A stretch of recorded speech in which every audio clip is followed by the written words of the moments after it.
দৈনিক 12 রাকাত সুন্নত বা নফল পড়লে আল্লাহর কাছে একটা করে জান্নাতে ঘর পাওয়া যাবে। আর জান্নাত উর্বর জায়গা। আপনি যদি চান আপনার জায়গায় বেশি বেশি গাছ লাগাতে, খালি পড়বেন সুবহানাল্লাহিল আযীম ওয়া বিহামদিহি, সুবহানাল্লাহিল আযীম ওয়া বিহামদিহি। একটা একটা করে খেজুর গাছ জন্মাবে ইনশাআল্লাহ তাআলা। বলবেন সুবহানাল্লাহি ওয়া বিহামদিহি, সুবহানাল্লাহিল আযীম। আর বলবেন সুবহানাল্লাহিল আযীমি ওয়া বিহামদিহি। জান্নাতে গাছ রোপণ হবে ইনশাআল্লাহ তাআলা।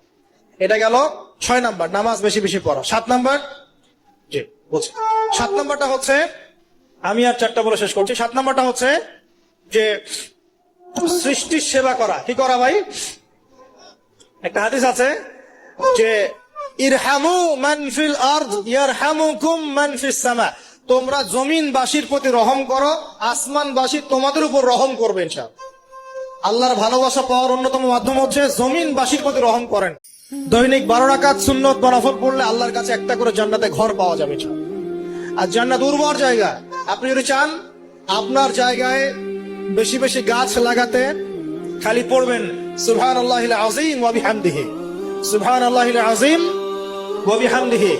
একটা একটা করে খেজুর গাছ জন্মাবে ইনশাআল্লাহ তাআলা। বলবেন সুবহানাল্লাহি ওয়া বিহামদিহি, সুবহানাল্লাহিল আযীম। আর বলবেন সুবহানাল্লাহিল আযীমি ওয়া বিহামদিহি। জান্নাতে গাছ রোপণ হবে ইনশাআল্লাহ। এটা গেল 6 নাম্বার, নামাজ বেশি বেশি পড়া। 7 নাম্বার, জি বলছি, 7 নাম্বারটা হচ্ছে, আমি আর 4টা বলে শেষ করছি। 7 নাম্বারটা হচ্ছে যে সৃষ্টির সেবা করা। কি করা ভাই?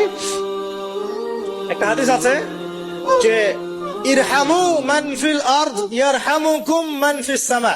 তোমরা জমিনবাসীর প্রতি রহম করো, আসমানবাসী তোমাদের উপর রহম করবে ইনশাআল্লাহ।